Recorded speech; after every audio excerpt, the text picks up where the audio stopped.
Hello guys, welcome to the fiction series. Today we are gonna see, what if Naruto became Ainz' successor? Part 1. Huge shout out to BlackSpirit 101 for this story.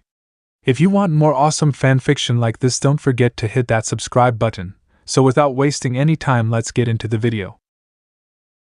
October 10th. A night that could only be described as a nightmare made flesh. The QB no Yoko, a powerful bija that was both majestic and dangerous than anything else. Just one swipe of its tails would annihilate a mountain. Trees were destroyed with every attack and left areas deserted. But in the final hours of the fight, the Yandai showed up with his newborn son, Naruto.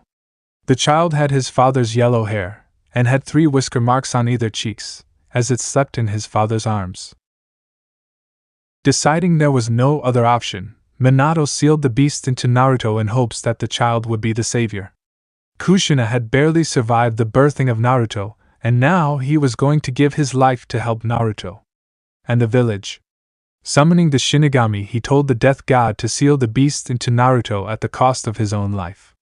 But when the Shinigami sealed the beast, he told Minato that the child held absolute power that had never been seen before for over 1,000 years. Thinking it was something good, Minato was given his life back and the Shinigami vanished. Naruto was still asleep and had remained asleep. Minato scooped the child up and taken him to his mother, who had been moved to the hospital. Handing her the child, she smiled to her husband and ran her fingers through the child's smooth hair. A few days later, Kushina was finally discharged, but things were getting weird for the child.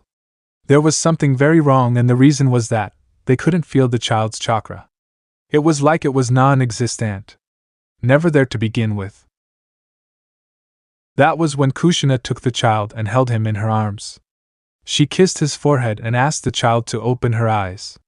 To her horror, when the child obeyed and opened its eyes, the first thing the pair noted was the red glow that came off the child's eyes. And when the eyes fully opened, they gasped in shock. Their son's eyes were replaced with a 5-star symbol with symbols running around it. The child smiled, looked at his parents. But in their faces, the child saw only horror. Giving the child into the orphanage, they left, thinking the child was no more and that the QB had taken over the body. Kushina was heartbroken and Minato's had turned cold. They vowed on that day, when they walked out the gates of Konoha, to avenge their child and make the QB suffer for what he had done. That was all Naruto could remember of his childhood. The only thing he could say was what he had been through. The only thing that was the worst thing he had experienced. It had been 9 years since that incident where he opened his eyes and his parents saw what his eyes were. As he walked the streets of the village, people sent glares of hatred and pure malice to the Jinchuriki. Was it his curse to be born what he is? Was it a burden to be alive as a being who had inherited an ancient power that was looked down upon? He knew of the alpha stigma that resided in his eyes. He learned how to hide it, but the power was always there. Stopping and looking to the Hokage mountain, he looked at each face. From the first to the third. There was no fourth face to be found as Naruto used the alpha stigma to blow that face up. It wasn't his fault. His power got too out of control and he just so happened to fire it at the statue of his father. Sighing as he walked down the street, he stumbled on some people who were playing, but as they looked at the being of magic, they instantly got up and ran for their lives. Children his age didn't even wish to hang around him. He was a very lonely child. The only person who would care for him was Sasuke's mother, Mikoto Uchiha. She would sneak out of the compound and give him something nice, being warm clothing, some sweets, etc. So here he was, sitting on the swing, in a deserted playground, waiting for the very woman who had ever shown him that he wasn't a monster. 30 minutes passed, and he was starting to worry. 1 hour passed by and Naruto was full-blown worried beyond anything. Getting up off the swing, Naruto made his way to the Uchiha compound. Arriving there, he saw the most horrifying thing. Mikoto Uchiha lay at the entrance of the Uchiha compound, a stab wound in her heart, blood pooled around her as she lay there dead. Picking up the body and resting the head on his lap, he looked at her body. "Naruto-kun," she whispered. "Hi, Mikoto-chan. I'm here," Naruto said as tears streamed down his cheeks. "Don't let the darkness Claim you? She said with her dying breath. Naruto was now in full-blown tears. He had lost the only person he had ever cared about. The only one who showed him that the villagers were wrong. So what? People die, echoed the familiar voice in his head. The Alpha Stigma was making contact with Naruto. No, they must live, said Naruto. It is the basic laws of the universe. You're born, you live, you die. Death is always in the equation, chuckled the Alpha Stigma. Shut up, monster, said Naruto as he clutched his head and began to scream. This is what you are. This who you are. They're just toys. Pawns. A stepping stone to become what you really are and what you will become, said the Alpha Stigma, making Naruto grab his eyes as the Alpha Stigma burned its way to be revealed. And just as the eyes changed to show its true nature, Naruto burst into full-blown laughter. His magic swirled around him as red lightning struck down from the sky that had turned black as night. In the tomb of Nazarick. Sitting on his throne as he took care of his two adoptive daughters, a skeletal figure rose up as he gasped in shock. A weird-looking maid with a red business suit on came into the room and knelt to the throne. Ainz-sama, he said. I know. I sensed it too. The Alpha Stigma has been awakened, said Ainz as he summoned his staff and walked down the stairs to Demiurge. What are we going to do? Someone who holds the Alpha Stigma can very easily become a monster if they aren't careful, said Demiurge. What do we know of the person? Have the Pleiades begun a countermeasure? Asked Ainz, now sounding concerned. Yes, they have. Though with the power of a full-blown awakened Alpha Stigma is something that is a challenge. They estimate the countermeasure will only hold it at bay for no more than 3 minutes, replied Demiurge. That's not enough time. Let's get moving, said Ainz, but was stopped when he felt a hand grab his clothes. Looking back, he saw his little adoptive daughters. One had black hair and 2 crooked horns on her head. With slitted eyes, she wore a white dress with matching heels. The one behind her was another of the adoptive daughters he had. This one had silver straight and blood-red slitted eyes. She wore a purple dress that hung loosely like the other one the black-haired was wearing. Where are you going, Ainz-sama? Asked the black-haired one. There is a matter of emergency that I must take care of, Obito. Take care of your other sister Shelter while I'm gone, replied Ainz. Hi, Ainz-sama, said the girls as they ran to go and play. As the two left the tomb, a giant frost-like monster insect came up to them. Bowing to his master, he looked up to the undead being. Ainz-sama, may I accompany you to where we felt that power? I fear this will be a powerful enemy and collateral damage will follow, said Cocytus. Very well. Let's go, said Ainz, with them making their way out. They had to get there in time. The Alpha Stigma was a powerful piece of work, and in the wrong hands, it will lay waste to everything. Back with Naruto. Laughing like a madman as waves of unholy magic shot off everywhere, Naruto watched in his psycho phase as shinobi poured in to try and suppress him, or in some cases, kill him. But in the end, they were cut down in one fell swoop. What are you? Shouted one of them as he clutched his arm as blood ran down it. Monster. Devil. God. Hero. Call me what you will. It matters not. Everything goes back to nothing, said the Alpha Stigma as Naruto kept laughing. Bringing his hands to his eyes, he moved them away, and in his palms were the Alpha Stigma symbols. These he used to channel the power better, in beams or in bursts of controlled magic. Bringing his hands in front of him, he fired a black beam of magic that wiped out the person in one shot. Naruto felt nothing. The laughing just intensified as he fired more and more beams. Buildings were destroyed, people were buried in rubble, and many others were caught in the destructive beams. Konoha was now looking more like a deserted ghost town than anything else. Even the reinstated Thread Hokage didn't even want to go to the battle. But he was forced out of his office when a stray beam hit his home. Running out of the building just as it came down, he looked into the distance at the child that held the power.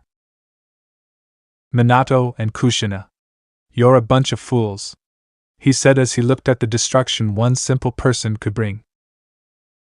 Just as a beam was fired in the direction of Hiruzen, a person flashed into existence and erected a barrier, preventing the beam from hitting the old man.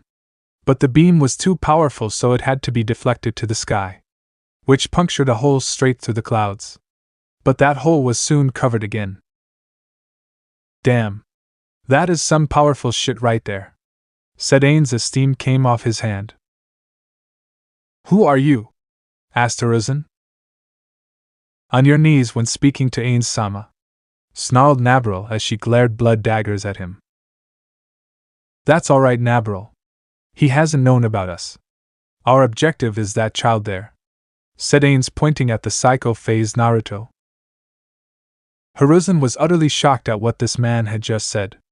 The people in the village called Naruto a demon, a monster, something that had to be purged. Hiruzen never shared these feelings as he pitied Naruto. And now this person just called Naruto a child, instead of something horrible.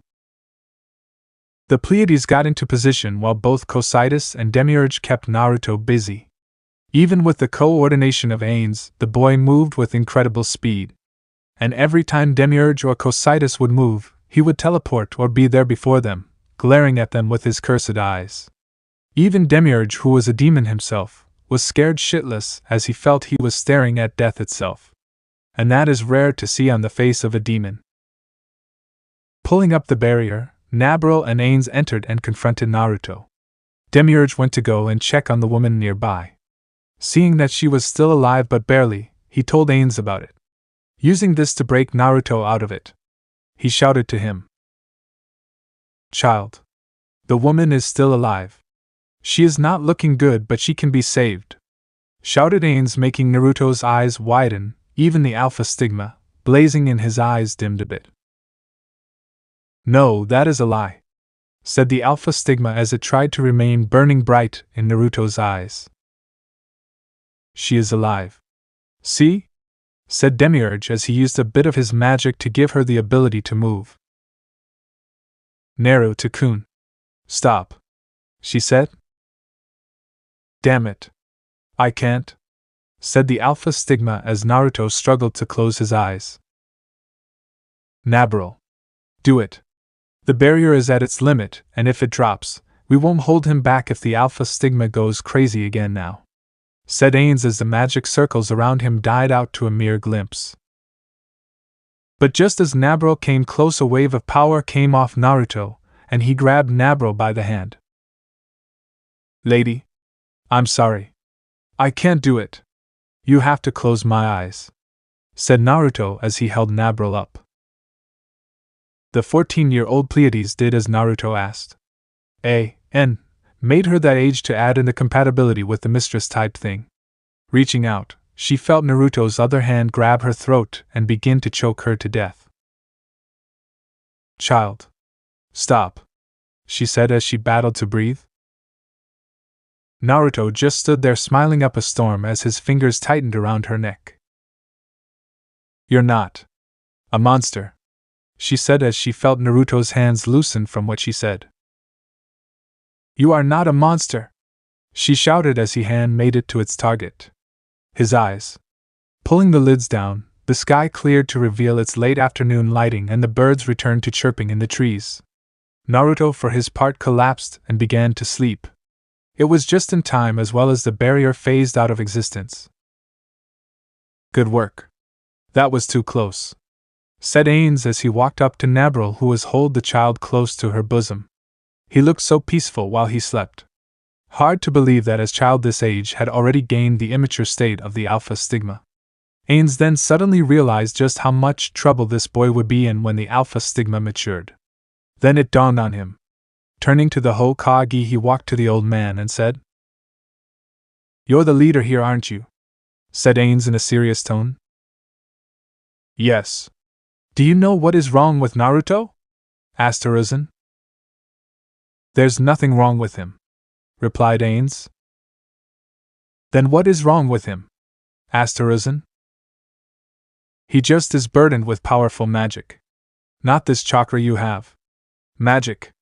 It happens when someone is the reincarnation of Reiner Lut, said Ainz, making Hiruzen look at him with confusion. Sighing at what was going on, Ainz explained. Reiner Lut was the first person to hold the Alpha Stigma. He was born here in the Elemental Nations. But he was born with chakra. During a fight he made a deal with Kami for unimaginable power at the cost of having his chakra cords mercilessly ripped out of him. Kami accepted and gave Reiner the ultimate power that dwarfed anything in the world. But with the Alpha Stigma, he became also the first to inherit magic. A dead form of energy long lost in time. But just as the merging of the Alpha Stigma was completed, a demon wormed its way into Reiner and corrupted the Jujutsu and turned it into a curse. Whenever someone experiences a high concentrated form of anything, be it anger, sadness, hatred, etc., the Alpha Stigma awakens and they begin their killing spree. Only way to stop is to close their eyes. But that can only happen if you make it to the person, said Ainz. Then why does Naruto have it? Asked Hiruzen. That's easy. So I'll give you the fast version. Just as Reiner died, he cursed the people who scorned him for what he was instead of getting to know him for who he was. And when his body died, the demon left Reiner's body, as well as taking the Alpha Stigma with him. And with every 1,000 years someone, be it girl or boy, they gain the power of the Alpha Stigma when they are born. As well, their chakra cords are non-existent and they have magic, said Ainz. So what's going to happen to Naruto? Asked Hiruzen, fearing for the safety of his surrogate grandson. I will take him in. I will raise him as my own child and I will teach him to at least learn to control the Alpha Stigma's power. Someday, he may be the light that saves the world. Or the darkness that destroys it, replied Ainz as he walked off and asked Naruto to take Naruto with them. She complied and lifted Naruto, who was still all asleep, in her arms. He even ordered Demiurge to bring Mikoto along with them, seeing that Naruto had a relationship similar to that of a mother and son. Guess I've got clean-up duty, said Hiruzen as he looked around at his burning village. It was still hard for him to believe that a 9-year-old child could do that. Tomb of Nazarick.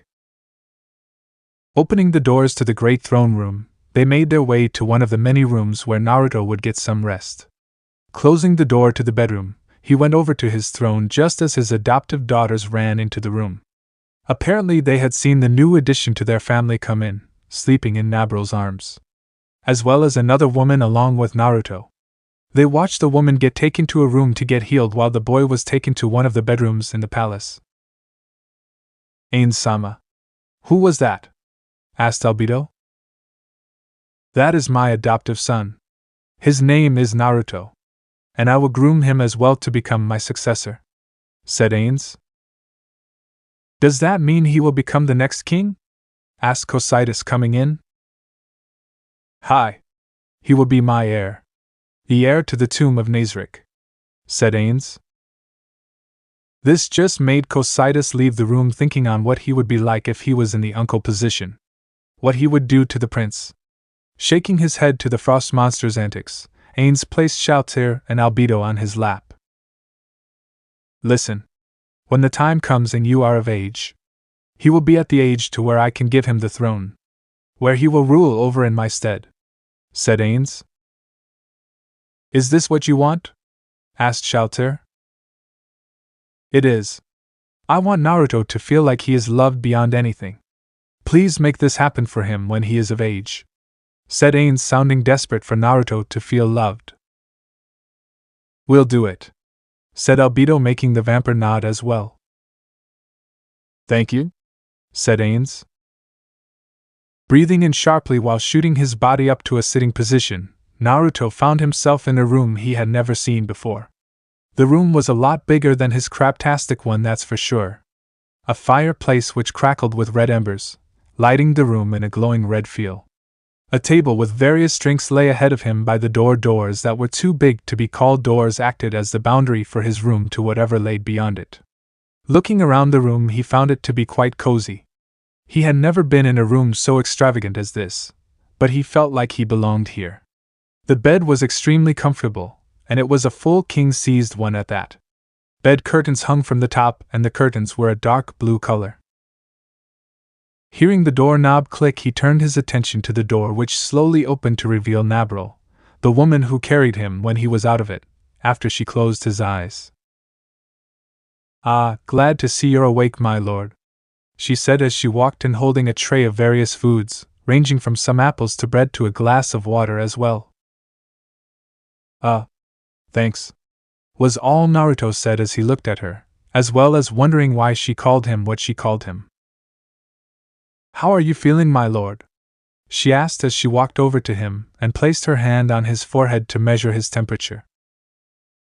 "I'm feeling fine, but," at that moment, the things that had happened last night flashed into his mind. Him seeing Mikoto, his surrogate mother lying there dead, and then his snap. And then... "What happened?" asked Naruto, looking at Nabril with a serious tone. "You were involved in a serious plight. Your alpha stigma awoke and you tore nearly the entire of your home village apart. You're very lucky that we sensed your power when you went berserk," said Nabril as she laid the tray down on the bed. "And what of Mikoto-chan?" asked Naruto, very concerned. "And what of me?" came a voice from the door, catching Naruto's and Nabril's attention. Naruto's eyes widened at who he was seeing. "Mikoto-chan!" he shouted as he ran to her and tackled her to the ground, all the while crying and thanking that she wasn't dead. She wore a lovely midnight black dress that came to her ankles and showed off a bit of cleavage. The perfect balance between sexy and serious. Matching shoes accompanied her new look. Mikoto just smiled lovingly at the child on top of her. Stroking his hair as a mother would, she kissed his head. Getting off her, and thanking her one last time for not dying, they got him accustomed to the tomb of Nezrik. But as he and Mikoto walked in, he hid behind her. There was a man sitting on the throne, while two children ran around playing were seen in the far room. One was Obito, the other Shalter. Stopping at what they were doing, they looked to see Mikoto standing there with someone behind her. She smiled while she moved out the way to show Naruto. "Ah, glad to see you're okay. How long do you reckon you've been asleep?" asked Ainz, who got up from his throne and walked down to them. "I think at least a day," said Naruto. "Try a whole week," said Ainz, making Naruto shoot back at what was said to him. "I've been asleep that long?" said Naruto, a little shocked. "Yes. I'm still surprised that you've been able to hold your body together while being subjected to so much punishment. Magic is not an easy thing," said Ainz as he got down to Naruto's level. "Magic?" asked Naruto. "Ah, yes. You don't know what magic is. Magic is the very powerful object a person can wield. But you have to be born with magic. It can't be trained. And you have been born with magic because of the alpha stigma," said Ainz as he watched Naruto's eyes widen. "You know of the alpha stigma?" asked Naruto. "Of course. I am one of the only beings born with magic. And I've been around longer than you to see the alpha stigma in action," said Ainz. "Will you teach me? I want to learn how to control the alpha stigma," said Naruto. "To do that will be asking Kami to be your whore. The alpha stigma is too powerful, but it can also be harnessed. With time, you will be able to learn to use the alpha stigma's power in its fullest, without losing yourself in it," said Ainz, making Naruto's eyes burn with fury. "Teach me," said Naruto, sounding so eager. "You will learn. Just relax," said Ainz as he got up and asked Shalter and Obito to come over. "These are the other two I saved.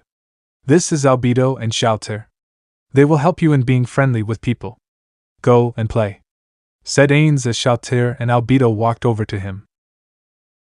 "Hi," was all Naruto could say. "Let's play swords," said Shalter as she handed a wooden sword to Naruto. "K," was all he said as they ran out the room, leaving Ainz and Mikoto. "You think he will learn to control such powerful magic?" asked Mikoto in a tone that was of a mother's. Sure, Naruto wasn't her child, but she shared the beliefs of Hiruzen, where Naruto and the Alpha Stigma were different beings. Too bad Kushina and Minato didn't see that and think Naruto was not their child with those demonic eyes. I'm more worried about the fact of what his body would do should he begin to try and draw out too much magic, said Ainz as he looked at Mikoto, who nodded in knowing what he was talking about. I'll begin training him when dawn shows arrow. Ainz didn't finish his sentence as a powerful explosion was heard from down the halls. The two reacted at the sound and sprinted to see what was going on. But as they got closer, the sound of psychotic laughing was heard. Shit. Turning down the one hall, they came face to face with seeing Naruto's eyes ablaze with the Alpha Stigma and a seriously injured Obito lying on the ground, holding her arm which had a very deep cut on it. Naruto's wooden sword was ablaze with lightning and the crackling sound intensified as he lifted the item above his head. Damn it! Was all Ainz said as he teleported to Naruto and closed his eyes just as the sword descended. The lightning lacing the sword died down, and Naruto dropped to the floor like a rock. He looked to be in serious pain, and Ainz soon felt something dripping off him. Looking on the boy's back, he was horrified to see that Naruto's back was covered in cuts and various injuries. Some were scars that had reopened while others looked to have been inflicted. No doubt from the magic going into a frenzy. But that was when Naruto cried in pain. Ainz soon felt steam coming off his hand and looked to see Naruto's eyes were both steaming and they were bleeding as well. Shit. This is not good, said Ainz as he created a small portal to communicate with those gathered. Hi, Ainz-sama, came the voice on the other side. Demiurge, I need you to do something for me, said Ainz to the demon. And what is that, Ainz-sama? Asked Demiurge. Prepare a new body, said Ainz. But Ainz-sama, that would be a tremendous order. Creating a foe or new body will require a large amount of magic. May I ask what it is for? Asked the demon. It is for Naruto. Turns out someone has tampered with his power. And now instead of it growing with him, it's tearing him apart, said Ainz as he ran his bone hands along Obito's injured arm and it healed with a blue glow. I'll get right on it, said Demiurge as he hung up with the portal fizzling out of existence. Would his magic go on a rampage and nearly kill him? Who would tamper with his magic? Asked Ainz to no one. I think I know, said Mikoto, feeling guilty as she had done it before. What is it? Asked Ainz. We call it chakra manipulation. When a newborn child is born, some parents tamper with their child's chakra cords or reserves to try and give their child the edge in a fight. I know this as myself and Fugake did it to both my children. As a result, they become very dangerous. They have abnormally high chakra and a very beepy attitude about everything. I think Kushina and Minato tampered with Naruto's magic thinking they were changing his chakra. And as a result, he is like this, stated Mikoto. Well, they're a bunch of idiots. Now, thanks to their playing around with his magic, his lifespan is hanging on a thread. Do you know how long they funked with his magic thinking they were playing with his chakra? Asked Ainz, a little agitated at what the boy's parents did. They played with his magic for well over 5 months, said Mikoto, making Ainz's non-existent eyes widen in horror. What? Asked Mikoto, thinking something was wrong. That would mean the boy has only 5 weeks left to live, said Ainz, feeling so powerless at the fate the boy was cursed with. If it was something else, it would be okay. But magic was on an entirely different level than him. What are we going to do? Asked Mikoto, who was also extremely worried for Naruto. He'll die if Demiurge doesn't create a new body for Naruto. But seeing that he has a bijou inside him, we have no choice but to set the beast free, said Ainz as he placed his hand on the stomach of Naruto. Pulling his hand away, emerged an orb the color of blood. It pulsed with incredible power, and the two felt a sense of dread wash over them. Reaching into his pocket, he stuffed the orb inside it. sealing it inside a dimension where it will not hurt anyone. With that sorted out, he had to get Naruto to not use any magic and to have him be docile until the new body was created. He was really hoping that Naruto's true parents were going to pay for messing around with magic. And especially a child who held the alpha stigma at that. The alpha stigma was the very reason why Naruto was born with magic in the first place. Should Naruto have unleashed the alpha stigma when his parents were finished funking with his magic, the child would die instantly from the influx of negative magic. That was another thing. The alpha stigma not only corrupts the person's mind when it awakens, but also causes a parallel shift in their magic, making it take on a whole new frequency. One which is so dark, you'll feel like you're trapped in an endless abyss. Ainz and Mikoto are really praying that Naruto would pull through. He didn't want to lose his adoptive son when he had only gotten him back after a week. It was warm summer's day in the tomb of Nazarick. Birds chirped in the trees, ushering a beautiful song to the people around them. The distant sounds of water rushing down into a waterfall was a lovely sound to hear. A shadow shot past the lush green forestry area that had been erected by Aura and her brother. Hansely, why don't they dress their gender? Serious gender bending right there. But back to the task at hand, a few feet away from the shadow shot another shadow, slowly gaining ground on the person she was chasing. The person in front panted as he looked over its shoulder, desperately clawing at the air to try and pull ahead from the chaser. Jumping into the clearing, the shadow revealed itself to be a girl with mint green hair, white clothes that consisted of a white top that was cut to show of her smooth-toned belly and a pair of skirts. That's shorts and skirt combined. Yes, they do exist. Mesh armor under her top and lowers. She had piercing yellow-brown eyes and she looked to be in a state of panic. Jumping into the clearing came her chaser. Now this person was a tall, well-built man with charcoal black hair that came to his shoulders. His eyes were a piercing purple and his clothing consisted of a black tank top under a red trench coat with the sleeves pulled up to the elbows, showing off the tribal tattoos that snaked all over his body. For trousers he wore black long pants with red running along the side. And he wore steel-toed pointed shoes. On the back of the trench coat was two tomo that somehow gave the opponent a very uneasy feeling. "Take this," shouted the girl as she threw a multitude of kunai while going through some hand signs. "Bijou art, 1,000 bytes," she said as the kunai turned into small little bugs that resembled beetles that held a poisonous bite to them. "What I seek is thunder," shouted the black-haired teen. "Not bad. Crushing blow," shouted the girl as she slammed her hands on the ground, forming a set of two hands that gripped the teen and held him there. "Void Devil's Parade," shouted the teen, and a volley of darkness exploded around him, destroying the rock hands in the process. But it didn't end there. From the darkness aura surrounding him, a set of 4 tendrils shot out and gathered at his feet, forming what looked to be some very vicious hellhound-like creatures. They were all steaming and had eyes that were full of hatred and malice. "Attack," said the teen as he pointed to the girl. The hellhounds charged forward and bared their black fangs, scarring the girl to the point where she dropped down the floor holding her hands on her head.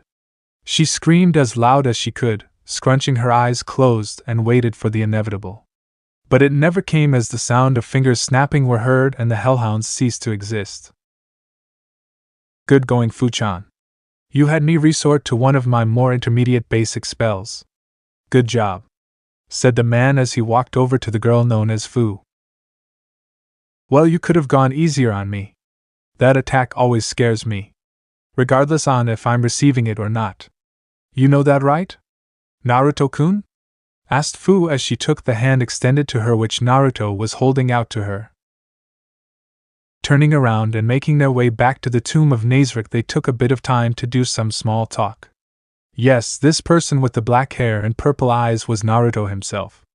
Ever since the day he learned his old body was dying and would be dead in 5 days thanks to his idiot parents for funking with his magic, he wasted no time in using less magic as possible until Demiurge had finished the creation of his new body. Thanks to the demon and Ainz who helped with the creation and merging of Naruto's conscience and magic powers, along with the alpha stigma into the new body, Naruto had seen Ainz as his father figure. Mikoto had also been happy to play the part along with Ainz as to being a married couple even though they weren't married in real life. In fact, Mikoto was already in a very pleasurable relationship with someone else. It had been over 5 years since that incident with Naruto accidentally triggering the alpha stigma occurred, as well as his new body. Walking into the tomb, Naruto found himself face to face with his surrogate mother. She wore the clothes she had been given by Ainz, who felt it appropriate to have some clothes that she'd like. And what she was wearing was a purple dress with black stilettos. Her hair was tied in a braid and hanging over her left shoulder. She also wore red lipstick. "Ka-san, how are you?" asked Naruto as he walked over to her and gave her a hug, to which she responded to, and hugged him back and gave him a kiss on the head. "Naruto-kun, I hope you didn't use Void Devil's Curse Storm on poor Fuchan here," asked Mikoto as she looked at the green-haired girl. "I didn't," responded Naruto as he looked at Fu, then to Mikoto. "Good. Because that would have been a pain. Remember what your father, Ainz, went through when you first used that spell," said Mikoto, making Naruto cringe in fear. The first time he used Void Devil's Curse Storm was when he learned a slightly more higher tier of his magic. He and Ainz were training, and when he got into a bit of a panic, he accidentally unleashed it in a chaotic form instead of a controlled form. Shalter, who was watching from a distance, was caught in the wavelength along with Ainz. But with Ainz he was unharmed, considering he was already dead. Shalter, not so much. They had to remove the darkness from her body little by little, and that took well over 4 weeks to do. Ever since then, Naruto had pledged himself to only use higher tier and advanced magic spells when the time was necessary, or when his friends and or himself were in trouble.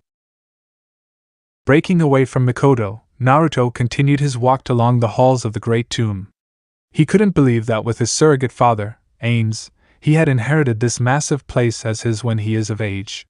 His birthday was tomorrow night, and from there, Ainz told him that he'd ascend to the throne as Kami called him back, which also just so happened to be on his birthday. Walking into the room he used as his, he opened it up to find his silver-haired girlfriend with purple-ringed eyes.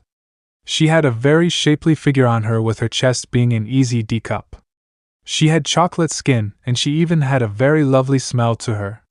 Something that resembled roses. "How is my betrothed doing?" she asked as she got out the bed and sauntered over to him, flinging her arms around his neck and pushing her lower body against him.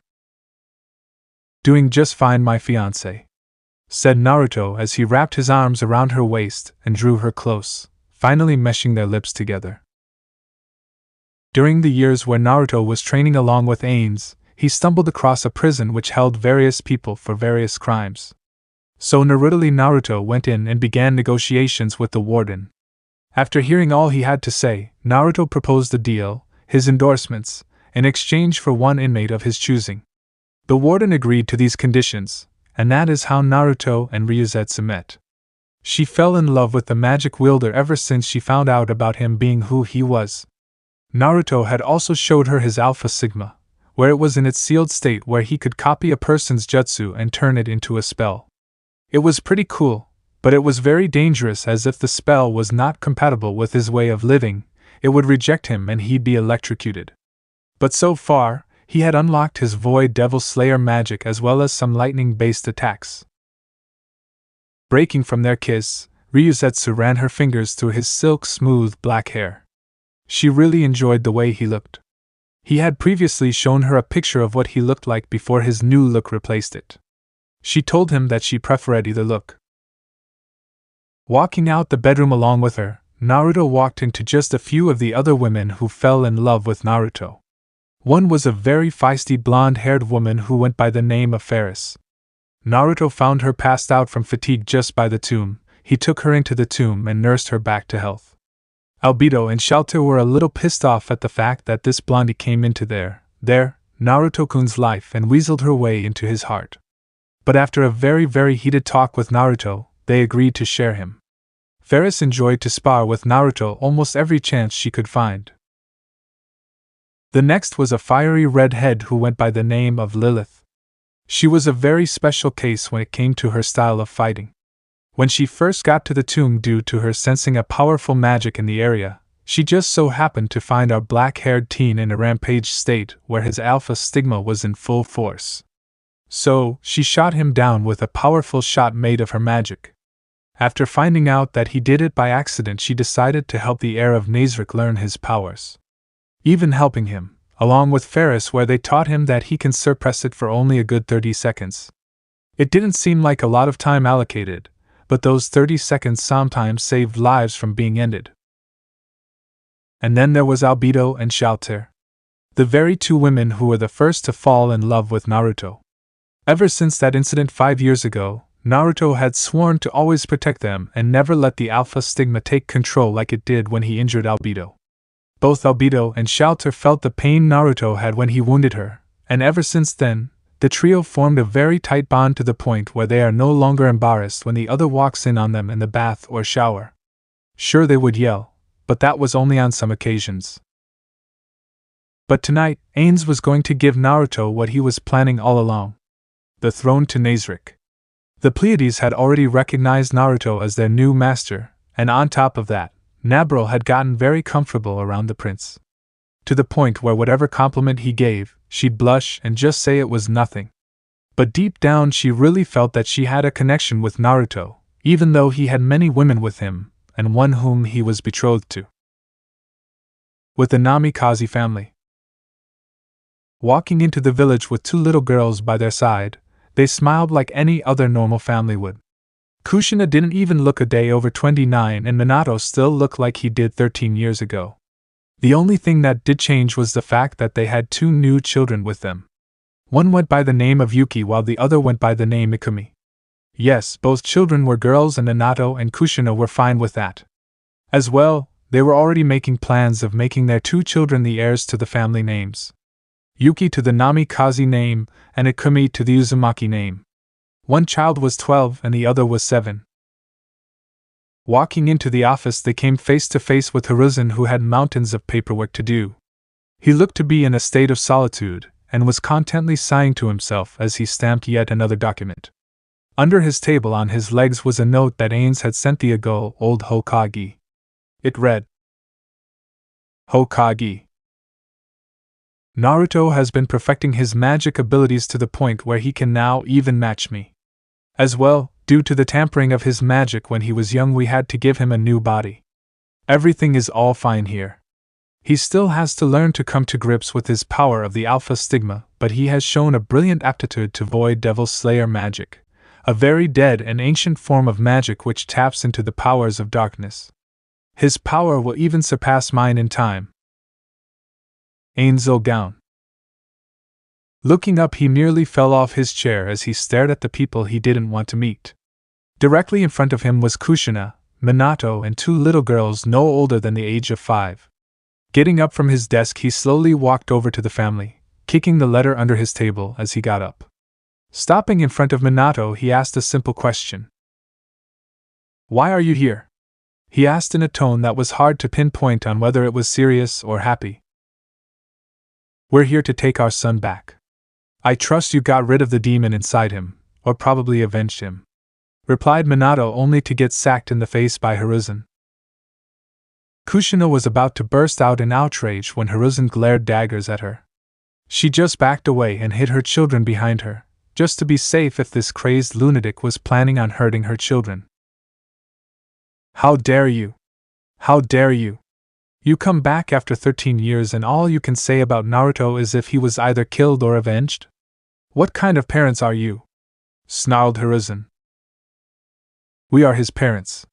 But since he has been possessed by that demon, there is only one way to save him. And that is to kill the demon, said Minato as he fixed his bleeding nose. If you were his parents, you'd love him regardless. How can you do something like that? Asked Hiruzen, now sounding to be a father figure. You say that like he was your own child, said Kushina, stepping in. That's because I treated him as such. Myself and Mikoto-san did, stated Hiruzen. Mikoto-chan is here? Well, let's go meet her, said Kushina, now getting happy at seeing her friend. Not a good idea. Mikoto left the village along with Naruto and some other people. I believe she is acting as his mother now, said Hiruzen with a smirk adorning his face. That demon is probably manipulating her. We must kill that monster, said Minato as he and his family ran out the house in search of the monster who wasn't one. Sighing as he sat back in his chair, he pulled the letter from under his desk and went back to just staring at it. He sure missed that knucklehead. Despite him having such a curse placed on him, he was always happy. Naruto-san, please be okay, said Hiruzen as he placed the letter in his drawer at his desk. With Naruto. It was now late afternoon, and the people of the tomb of Nazarick and various other neighboring countries that chose to ally themselves with them were found in the throne room where they waited for the future overlord of the tomb of Nazarick. In the crowd standing by Ainz at the throne we find Shaltir and Obito standing there. Obito wore a dress that was full black that really brought out her figure along with her wings. The only contrast that was there was the horns on her head. Shaltir wore a purple dress that came to her knees that was very fitting on her. Her hourglass figure was very impressive along with her overall figure. Her long silver-white hair was now seen sweeping down her right shoulder, and she held herself with a confidence that was pretty impressive. They didn't have to wait long as the doors flew open and Naruto was found walking in with 3 women and a man alongside Mikoto. Both Obito and Shaltir's hearts burst with excitement and love. Ferris, who was snacking on some dango she had smuggled, and turned and gulped down the dango in her mouth as her eyes landed on the 4 that entered. The man wore such very regal clothing that was taken directly from a Victorian style of clothes. The predominant color was a dark purple and his hair was amice of black. The only difference that you could say was not human about him was the fact that his eyes were red and slitted, as well as the set of canines jutting out his top lip. Naruto was seen walking along with his fiancée Ryuzetsu. While he wore a nice blue trench coat that had the sleeves pulled down, hiding his tribal tattoos, which just so happened to be a side effect of the awakening of his Void Devil Slayer magic. He also wore a white collared shirt that was unbuttoned at the top. He wore the same pants that matched his trench coat, and his shoes were a nice black that he saved for special occasions like these. Ryuzetsu wore something similar to her Naruto-kun. She wore a deep blue dress that had the straps cut off and the dress coming to her thighs. Her hair was tied up in a Harem style, and she wore matching high heels. Everyone gathered parted ways for the royal prince, and bowed to him as he walked up to his father. Ainz Gown. Getting to the bottom of the stairs, Naruto along with the man, his surrogate mother, and his fiancée dropped down to their knees and bowed to Ainz. They then watched Ainz get up from his throne and walk down to the bottom of the stairs. The people who were bowing got back up and watched as Ainz placed his hand on Naruto's shoulder, making the prince look up at his father. Naruto, on this day, you turn 16. From this day onwards, you will forever be the ruler of the tomb of Nazarick. Lead them into prosperity, or lead them to ruin is up to you. But keep in mind, a ruler is there to always lead by example, said Ainz. I'll do my best to make you proud of me, too-san, said Naruto as Ainz nodded his head. Everything he had taught Naruto had been completed at last. There was nothing left to teach him. Standing up as Ainz instructed him to, the populace watched on as Ainz told Naruto to now take his rightful place on the throne. Every step gave Naruto the feeling of absolute fullness. Like this was what he had been waiting for this whole time. Finally reaching the throne, he turned around and sat on it. At that moment the people cheered for the new ruler. They cheered for the new line of rulers that will come from their new overlord. They cheered for the new start in the next chapter. Talking amongst themselves, Naruto mingled with the crowd that had accepted him and welcomed him as their new king. They hoped he'd give them a new start and hear some of their business opportunities. Naruto told them that he'd hear them all out and that he'd be giving it everything he had. Walking over to Mikoto and the man with her, he smiled as he approached them. Mikoto turned to Naruto, and too smiled as she brought him into a hug. How are you doing, Naruto-sama? Asked the man. I'm doing good, Kurama, replied Naruto. Yes, this man was the QB no Yoko, as well as Mikoto's lover. When Ainz and Demiurge felt that the time had come to where Naruto would have to fight the great beast, they set it in a secluded area where he fought the beast. Using multiple spells and abilities to succumb the beast, Naruto eventually won, and Kurama swore absolute loyalty to Naruto, becoming Naruto's first summon.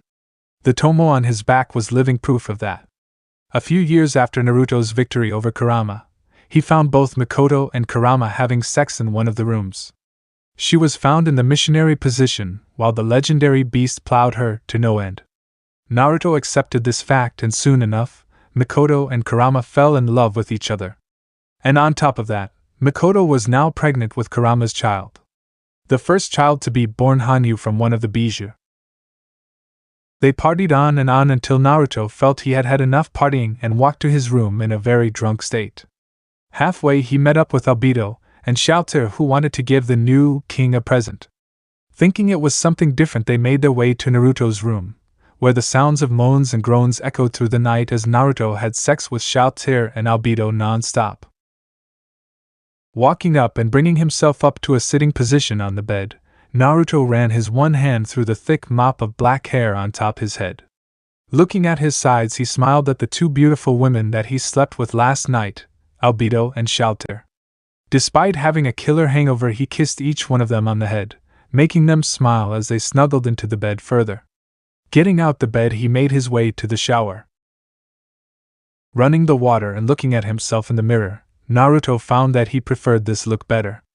There was no form of evidence that supported the fact that he looked related to those assholes that called themselves his parents. Turning around and looking at the tattoo on his back, he smiled at the notion at the type of power he now held. The tattoo was the same one that appeared on his clothes. The two tomo. Now these were a very special type of tattoo. After Naruto defeated QB and had gained the beast's loyalty, a tomo appeared on his back. Learning from Ainz, who could only guess at what it could do, told the boy that the mark on his back was a sort of summoning symbol. Each beast would appear on his back as a tomo, meaning that they would be under his command. When Naruto gained the Nanabi, he gained the second tomo. He still needed to track down the other 7 and gain their trust and loyalty just like the ones under his control. But that would come at a later stage. Finally climbing into the shower, he stood there as he began to think. And what he was thinking was not something pleasant. Flickers of images of people bad-mouthing him, people being mowed down like wheat in a field, and him standing above their bloody corpses while he cackled madly as the alpha stigma flared to life for all to see. Punching his fist into the wall, he cursed at the fact that he had such an ability. Sure, it was fun to use, don't get him wrong. But that was only when he could steal a person's ability and turn it into his own version of magic. His thoughts stopped, however, when he felt a pair of magnificent breasts push themselves against his back and 2 hands moved along his body. Placing his hand against the wall, he looked in the corner of his eye and found Fu behind him. Her mint green hair, wet from the shower water, and her body heated from the close proximity to her love/crush. During the time that Fu lived in the tomb of Nazarick, she began to develop in leaps and bounds. And not just her fighting skills but her physical looks as well. She had grown into her body to where she had the perfect hourglass figure that rivaled Obito's bombshell look. Her hair reached the middle of her back now, and her breasts were now a perfect DD cup. Naruto didn't love her because of her looks, he loved her for her willing nature. She wanted to protect Naruto from others. She wanted to hold him close and whisper that he was going to be okay.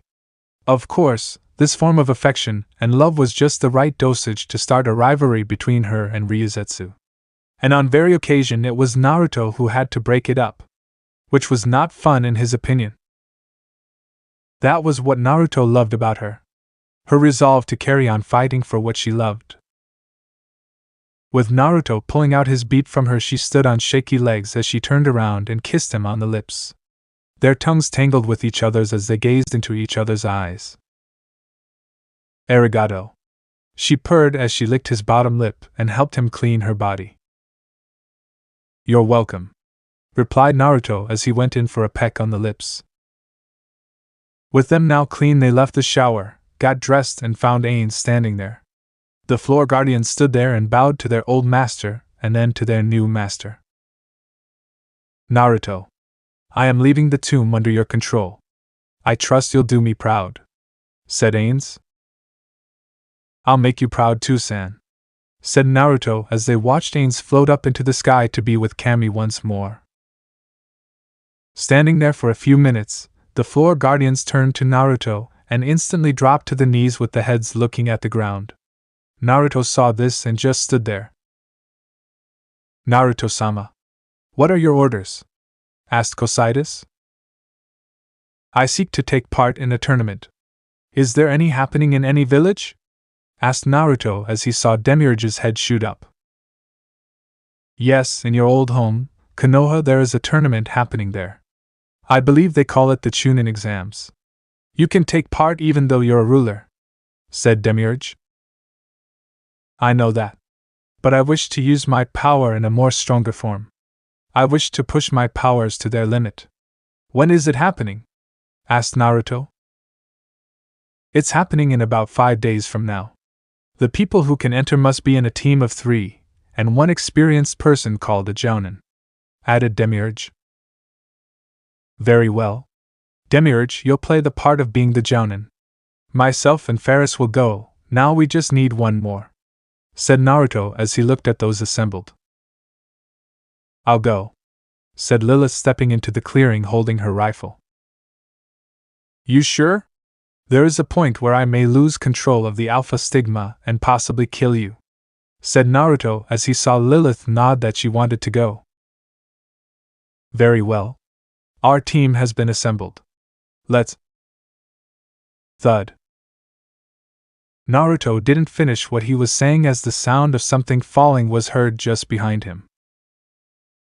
Spinning on his heels, he found a girl there with blonde hair and a full black outfit which consisted of a sash, black skirt, and black boots. She didn't have anything under the sash other than a black bra. Walking over to her, he ran his fingers through her hair. Turning to look at Ferris, he watched as the blonde put her hands up in defense. Don't look at me, she said. Fine, bring her inside. Hopefully she can provide just a bit of information on magic. She has got quite the amount of magic, said Naruto, only to Ave Ryuzetsu run up to him and bop him on the head. What the funk? Asked Naruto as he rubbed his head where she hit him. Don't get any ideas. I know you were thinking on getting her in bed, she said, making the other girls gain glares. I would never do that without your consent, said Naruto. Whatever, just know that we'll be watching you, said Obito and Shelter, walking into the clearing with nothing but towels wrapped around them. So, I guess the only thing I can do is train, said Naruto as he got up with the girl in his arms. How about a little spar? Suggested Ferris. I'll spar with you after I put her in one of the rooms, said Naruto as he walked off. Despite being our new master, he has always wanted to help out, said Aura. Damn straight. That what makes him better than any leader we've had. Ainz raised him well, said Mikoto, walking in with her arms around Kurama. Got that right, Mikoto-sama, said Cocytus as he and the others bowed to the surrogate mother of Naruto. The Chunin exams, said Mikoto. Don't worry, Mikoto-sama. I'll do everything in my power to protect the king, said Kurama, making Mikoto pull him into a heated kiss. Arigato, she purred. For well over the time situated for the time needed to train up and get to a level they desired to be at to pass the time of the Chunin exams preparations, Naruto and Ferris could be seen training in the gardens of the Great Tomb. Naruto was launching powerful attacks of his Void Devil's magic while Ferris swung her heavy-looking sword, which surprisingly was never heavy. Bringing up his Alpha Stigma eyes, he began to mimic her movements, and even began to take her fighting style. But with Naruto, he chose to use these powers when he needed to bypass a person's attack patterns. Seeing his opening through his eyes, he jumped in and swiped his hand across, resulting in a wave of darkness to be launched from the ground in the form of a wave similar to that of a wave in the ocean. Void's Curse, shouted Naruto as the spell was launched. Seeing no way out of this, and no chance of getting her sword to block it in time, Ferris took the full brunt of the spell. There were 2 modes to this spell: instant kill or painful agony. Naruto, being the type of man he is, didn't want to get Ferris, his one lover, hurt. Used the painful agony version, as this one used a more weaker form of darkness. Sure, it hurt like a motherfunker, but it was at least curable. Deciding to call it quits for the moment, Naruto took care of the wound he had inflicted on Ferris. He would always feel bad for doing something like this to someone he loved, but he would always get the same response from her, being that, she's a tough bitch. Getting the deadly poison out of her system, Naruto received a kiss from Ferris on the cheek and made his way to the woman he found a few days back. Knocking on the door and hearing the girl on the other end answer, he opened the door and walked in to find Nabril sitting by the bedside applying new bandages to her. These weren't your regular bandages. They used a powerful spell that assessed anything that was wrong with both physical and magical injuries. Nabril, what is the verdict regarding her? Asked Naruto, stepping into the room. No form of wounds, but one hell of a magic pool. This is her 4th bandages, and these last for a long time, stated Nabril, making Naruto gasp in shock. I guess I just have a lot of magic, replied the blonde-haired girl. You still don't even come close to the amount needed when you're on empty. Naruto here holds the record, stated Nabril, while Naruto smiled innocently. How many did he need? She asked. When I'm on full-blown empty, I need over 14 bandages, replied Naruto, making the girl fall over in shock. Wow. That is something I never even thought possible, said the girl. Who cares? But I have some questions. Nabril, can you give us a few minutes? Asked Naruto, with Nabril bowing to him. Of course, Your Majesty, said Nabril, walking out the room. With Nabril gone, Naruto closed the door and sat down in front of her, a serious look dawning his face. What were you doing? Asked Naruto as he looked into her eyes, which for some reason he was losing himself in. I ran away from home, she replied. Oh? Asked Naruto, knowing that this was likely what he was like in Konoha. Yeah. I was born different to them. Instead of being born with chakra, I was born with magic. Or as some people call it, Kami's breath. I was ostracized and shunned for what I held. My own mother tried to kill me. Do you know what that's like? She stated, with tears running down her cheeks. As a matter of fact, you're preaching to the choir. I was born with magic as well. But I was born with a little something on the side, said Naruto as he activated the Alpha Stigma, shocking her to the core. The legendary power. The Alpha Stigma, she said as she placed a hand on his cheek. What's your name? Mine is Naruto Ogaon, said Naruto. Nice to meet you. My name is Lieselot. Lieselot Sherlock. I am an only child. But I doubt that, seeing that I left, she said. I'm offering you something here. I'm offering you the position of being part of Nazarick, the place I run. You will be part of my royal court, said Naruto, making her raise an eyebrow. What's the catch? She asked. Just one thing.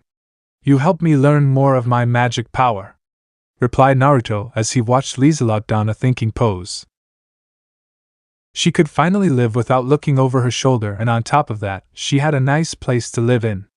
All she had to do was teach this person how to use magic. But he looked to be so adept in it. Why ask for my help? You seem more able to use it than me, stated Lieselot, with Naruto looking down. That is true. However, I can't control it when I lose control of the Alpha Stigma. And I feel that I must learn control more than anything else, if I want to control this horrid power, said Naruto. Then I accept. I'll help you, said Lieselot. Thank you. We can train when I return, said Naruto, getting up and walking to the door. When Lieselot heard the footsteps of Naruto become no more, she scrunched up her eyes and squealed like a schoolgirl. "He's cute," she purred as she smiled. With Naruto. With everything sorted out, he walked into his quarters, seeing his Ainz sitting there in nothing but her bra and panties. Both a very deep black color. Her hair pulled down and not tied up. Naruto found he liked her more like this, but she insisted that she wanted her hair tied up. "Hello, my love," she purred as she got up and sauntered over to him. "Hello? Is there anything I can do?" asked Naruto huskily as he wrapped his arms around her waist. Her E-cup melons pushed up against his chest while their lips only inches away. "As a matter of fact, why don't you wait for a few minutes and then you can go? You do, after all, need to please your future queen," she said seductively. "I like your way of thinking," said Naruto as his member poked her inner thigh, meshing his lips with hers. After coming down from his high, which lasted a whole minute, he pulled himself out of her and got dressed while Ryuzetsu wrapped herself up with a blanket and stayed in Naruto's bed. "Good luck out there, big boy," she purred as she winked to Naruto, who had gotten his shirt on from his closet. "I don't need luck. I have spells," said Naruto rather very pily as he threw on his coat and walked up to her. "I love you," she said as she kissed him. "I love you," he said to her as well as he gave her a kiss and left his chambers. Walking down the hallways and making his way to the main gates, Naruto began to assess the equipment he had. Clothes and a summon seal he created from magic. Weapons that he loved using and his talus. Wait. Where were his talismans? He remembered packing them. Slinging the backpack off his back, he ravaged through the pack in search for his talismans. They were the most crucial thing he needed. The majority were used to help suppress the alpha stigma on rare occasions. Without them, he'd kill everyone. "Missing something?" came a voice behind him. Turning around and looking to find a woman with blood-red hair much like Lilith's, but her eyes were more different than Lilith's, with hers being a more deep purple-blue color. She wore a red kimono and she had a beauty mark on her face on the left side of her face. This woman was Fuka. Naruto saved her when she was abandoned by her team and gave her everything she needed, on one condition. She serve his every needs. She agreed to this, and so she became Naruto's first mistress. The other girls didn't mind this, in fact, as long as they were the ones whom would sire Naruto's children. They also agreed that any children born from a mistress would become a branch family, and remain as such. Though Naruto told them that he would not treat anyone different, as long as he didn't agree to enslaving blood. They agreed to this and Fuka was accepted. "Ah, thank you, Fuka-chan," said Naruto as he got up and took the capsule the size of his palm that held all the talismans he had created. His father Ainz never used them but taught the skill anyway. Giving her a kiss on the cheek and making his way out the tomb, he met up with Demiurge, Ferris, and Lilith. From there they will begin their march to Konoha to take part in the Chunin exams. But the only thing the girls and Demiurge feared was Naruto losing it and awakening the alpha stigma. But as long as they played their cards right, they could avoid such an incident. Walking along the pathway, we find our four characters. Lilith had her overly big and powerful gun out, Ferris, her sword hefted on her shoulders, Demiurge rearranged his red tie, and Naruto, their ruler and lover respectively, walked on point, his black trench coat tugged and played by the howling wind. The tattoos now covered more of his body. One of the many side effects of being a person who can use Void Devil Slayer magic. Seeing the gates of Konoha up ahead, his rage boiled to unbelievable heights. The hellhole he lived in once upon a time.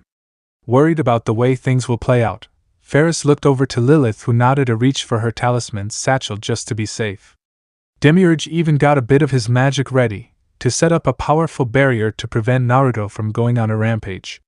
The blood flowing from Naruto's fists was sure proof that he was bursting with rage. The alpha stigma flickered in his eyes as they walked to the gates, but as they were about to come even 40 feet of the great doors, Ferris along with Lilith placed their hands on either side of Naruto's shoulders, and yanked him away and slammed him against a tree. Naruto, what are you thinking? Spat Lilith with worry in her eyes. What are you talking about? Asked Naruto, clearly not understanding what was going on. Your eyes, said Ferris, very concerned. What about? Oh no, said Naruto with both girls nodding while Demiurge pulled out a talisman. Do it, said Naruto as he tried to close his eyes. Very well, your majesty. Troubled soul that walks the earth. Rest in the embrace of Kami. Grant him amnesty and grace as he seeks refuge in your warm embrace. Seal, said Demiurge, and the talisman burned up with Naruto's eyes returning to normal and him feeling woozy. That was too close, said Lilith. Don't remind me, said Ferris as she breathed air in sharply. The images still burned in her head when she saw Naruto in an alpha stigma frenzy for the first time. She saw it a few months back and it scared her to the point of almost having nightmares. Lilith saw it even before her. She was scared of Naruto to no extent for well over 5 months before she got over it, and came to find out that he wasn't doing it intentionally. She soon developed feelings when Naruto rescued her, and went into a near-alpha frenzy state protecting her. Getting the mess sorted out, they walked to the gates and got signed in. But as they walked into the village, the sounds of someone screaming at someone and then the sounds of laughter following that were heard, and a little girl slammed into Naruto that had blood-red hair and eyes much like the mother that tossed him aside, much like a certain father he knew. Ikumi. Do you now see why I tell you to never run around without me with you? Trailed the girl with blonde hair and red lines running through it. Her eyes were an electric blue and had a very voluptuous figure on her. Her clothing consisted of a white collared shirt with a black and red checkered skirt with knee-high socks and running shoes, while the little girl hiding behind Naruto had a basic red dress on. Is this one yours? Asked Naruto, trying to paint these two here. Yes. She's my sister. Her name is Ikumi. My name is Yuki. And you are? Asked Yuki, slightly blushing as she took in the man before her. The name is Nix O'Gown. This is Lilith, Ferris, and Demiurge, said Naruto as they nodded to her. Okay, said Yuki as she then noticed the tattoos on his arms. Fascinated by them, she asked him what they were. None of your business, spat Naruto as he grabbed his one arms and tried to hide it away. I'm so sorry. I didn't mean to ask such a question, apologized Yuki. That's fine. But what is your surname, if I may ask? Asked Naruto, trying to settle his suspicion. Why, it's Uzumaki Namikaze. I'm their firstborn and this is my sister. I'm heir to the Namikaze name, and she is heir to the Uzumaki name, said Yuki, making Naruto slightly growl at what he heard. But he shouldn't be surprised as this was expected. Okay, was all Naruto said as he walked off along with his party, stopping and turning down an alleyway and slamming his hand against the wall, making a small dent in the brickwork. He began to have his magic swirl around him violently. Those bastards. They abandon me and then do that? They will get chewed alive in politics. They don't even know which shoelace goes with which foot, spat Naruto. Naruto, they don't know any better. They were born and raised thinking that they were the only ones who have been born to the Uzumaki and Namikaze families. They don't know you're their brother. They don't know that you were born with a curse which used to be a gift, and they don't know what to do should they find out about their parents' lies to them about you, stated Lilith, with both Demiurge and Ferris nodding at the notion of what she just said. I see. So they don't know I even exist, said Naruto with them nodding. It may be best to keep it that way, sire, said Demiurge. I think that would be best, said Naruto as he calmed down. Making their way along the various streets, Naruto found a kid in a scarf and goggles on his head getting harassed by a weird guy with tattoos all over his face. A woman who looked to be around his age stood behind the make-up idiot, sighing as she grabbed the bridge of her nose in exasperation. Kankuro. Stop. He'll be here any minute, said the blonde. Don't care. He hit into me, so he must pay. So what if it with a few broken bones? Said the makeup teen. Stepping into this by casting a simple lightning spell, he zapped Kankuro on the hand and watched in slight glee as the boy dropped down clutching his and in pain as lightning arced over his hand. That is a warning. The next I'll use something else that isn't lightning, said Naruto, glaring daggers at the pajama dress-up while Temari licked her lips at what she was seeing. Who the funk are you? Asked Kankuro as he held his hand, which had blood gushing out. The name's Nyx. Make up, said Naruto, with Ferris and Lilith giving a giggle at what Naruto said. Better watch it, boy. You would dare challenge me? Said the boy, pulling off the mummy thing on his back. Kankuro, what are you doing? Said Temari as her eyes widened in shock. Kankuro. Stop, came a voice from the tree line. Looking up, Naruto felt something strange about the person on the tree. Sure, he had the insomniac look, but it seemed very different. Like it was being forced onto him, and not of his own choosing. Gaara. Look, this is a total. Shut up, or I'll kill you, said Gaara as Kankuro shivered at what his brother said to him. I apologize for what he did, said Gaara, appearing before his siblings and walking off. Hey, what's your name? Shouted Naruto, only to have Temari spin around. Who, me? My name is Temari, she purred with a blush on her face. Okay, that's fair. And you, redhead? Called Naruto, making Gaara stop and turn. I know you. Naruto Olgaon, new leader of the Tomb of Nazarick. I hope to butcher you to prove my existence is better, said Gaara, making them all go wide-eyed at what Gaara discovered. Even Naruto shocked that someone knew of his identity. Watching them walk off, Naruto clasped his hands into fists. Ferris and Demiurge looked at each other and nodded before Lilith placed an assuring hand on Naruto's shoulder. Hey, you okay? She asked. There must be something I have missed. No one knows about me being what I am. Apart from those in Nazarick and Mikoto-chan. There has to be something, said Naruto, donning a thinking pose. Well, we will discover it later, but right now we need to find a place to stay, Your Highness, said Demiurge, with the girls nodding in agreement. Very well. Let's go, said Naruto as they walked off. After a few minutes, they settled down in a hotel not too far from the Hokage Tower. Looking out over the whole village, he began to have flickers. One where Konoha was under his rule and the populace worshipped him for being such an illustrious leader to them. The other image was as if it was taken directly from hell itself. Buildings burned, people cried as they held what looked to be loved ones which were charred to bit by the incredible power of Naruto. No doubt this was an image of him being consumed by the Alpha Stigma. But he didn't want to think about it. He had a bigger fish to fry. One which smelt like bijou. Opening a portal to the Tomb of Nazarick and connected it to QB, he was awarded with the sounds of moans and groans of pleasure on the other side. Thank goodness it was an audio-only spell, as he didn't want to see what was going on there. With QB. For his part, the Grace Beast was having a wonderful time. He had lunch with Nanabai and gave a new overdue to the sleeping quarters of his and Mikoto's chambers in the tomb. Too bad Mikoto was feeling horny and decided to have sex with her lover. When the call came in, QB had pinned Mikoto under him and had been hammering himself into her for a few hours now. And judging from the bed, they looked to need new sheets. When the call came in, QB growled as he looked at the floating disc next to him, which gave off Naruto's voice.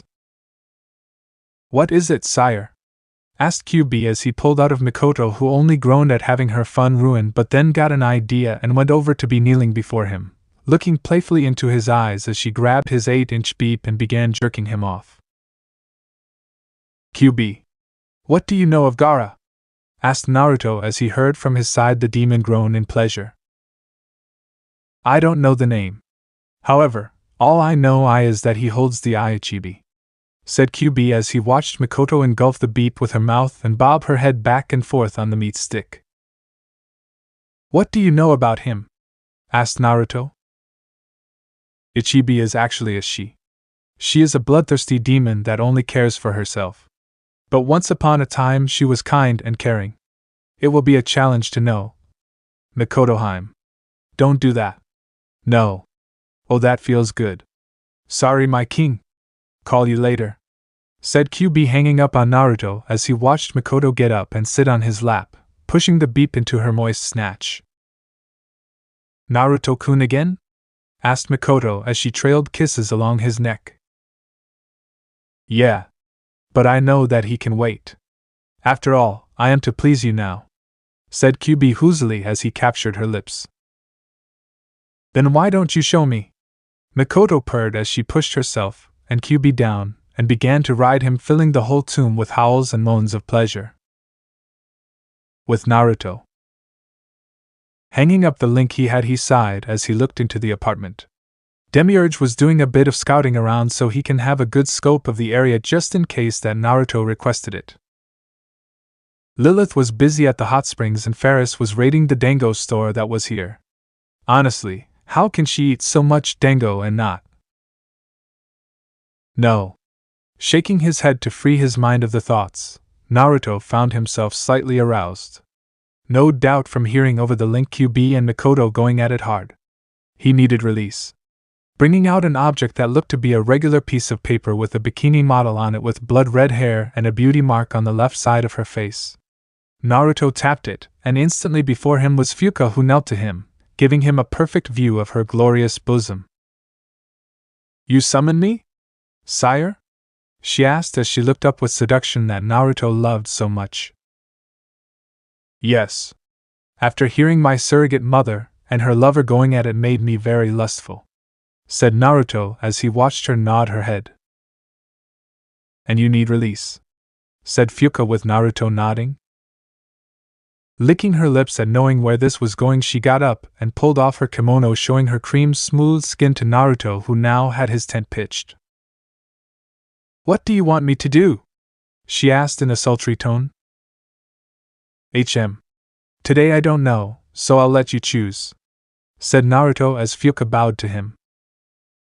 Your wish is my command, my king, she said as she sat him down and set to work on opening his pants and servicing him at what she thought would be best. Naruto right now had Fuka below him, hammering away at her as she screamed so hard the neighbors were complaining about the noise. Too bad they didn't hear the complaints, as the noise they were making drowned out their voices. Oh yeah! Naruto-kun! Funk your slut! Funk her harder! Screamed Fuka as she wrapped her legs around Naruto, her walls tightening around his member, milking it for everything it had. Naruto did as she instructed. Taking her one leg, he lifted it up, pulling it onto his shoulder. He reached even deeper and moved more quicker, bringing a more louder howl from her lips. Grunting as the only means of letting her know what was happening, he fired his seed into her womb. Rolling off her and panting hard, Fuka snuggled into his form and rested her head on his chest. Naruto slung an arm around her and ran his fingers across her back, getting shivers of delight from her. That was great, she purred. Humph. I know, said Naruto as he looked at her.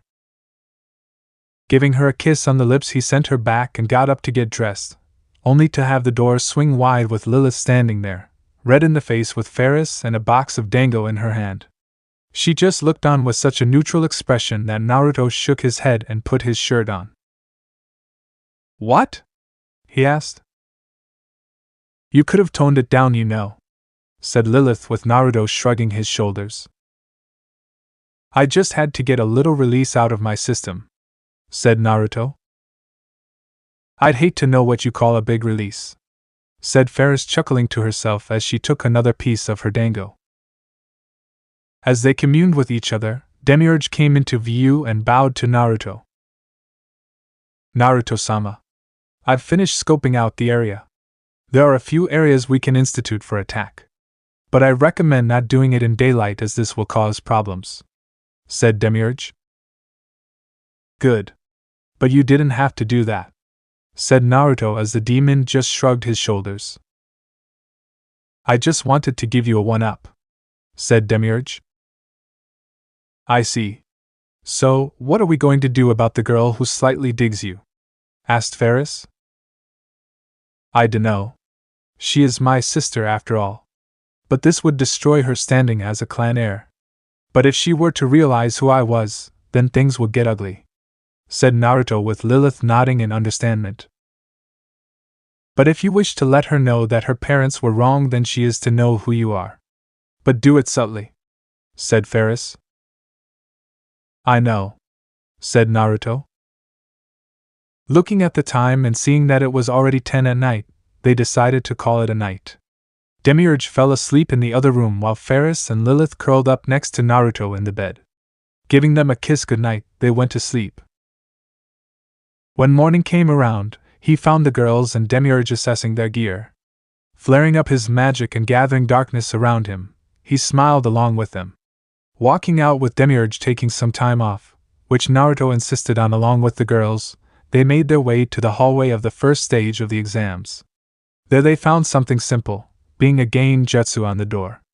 This was easily picked up by them as they didn't have chakra but magic. Walking up the stairs, they heard a voice telling the people to drop the gain jutsu. Sighing at whoever said that, they turned around and found a genin team that seemed too arrogant for their own good. Deciding to not stay around for what would happen, they made their way up the stairs and opened the door. Naruto found Yuki standing there, and when their eyes met, Yuki turned and blushed up a storm. Ferris, seeing her opportunity, pushed Naruto to Yuki and smiled to him as she took Lilith to mingle with the others. Walking over to his sister, Naruto watched as she looked at him with a blush creeping onto her face. Hello Yuki-chan, he said, making her blush more from the suffix. Hello Nix-kun, she replied.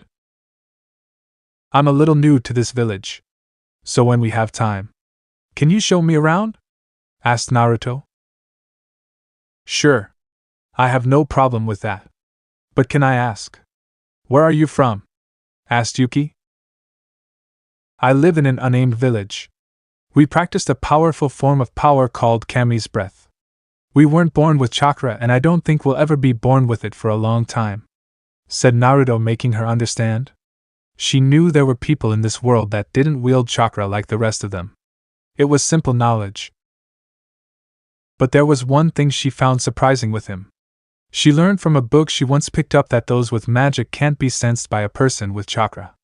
Only someone with magic can be sensed with another person. But for some reason, she could feel his all-powerful presence. Deciding to ask him about his tattoos on his arms, she pulled up as much courage as possible and locked eyes with him. What are the tattoos for? She asked. It is my mark that I have a different type of magic. See, in my village we have people who specialize in different arts of magic. These people hold incredible power. For instance, we had one who could use Dragon Slayer magic. Myself, I can use Void Devil Slayer magic. A rare form of magic that has never been seen before, replied Naruto. These tattoos are a sort of side effect of using my powers.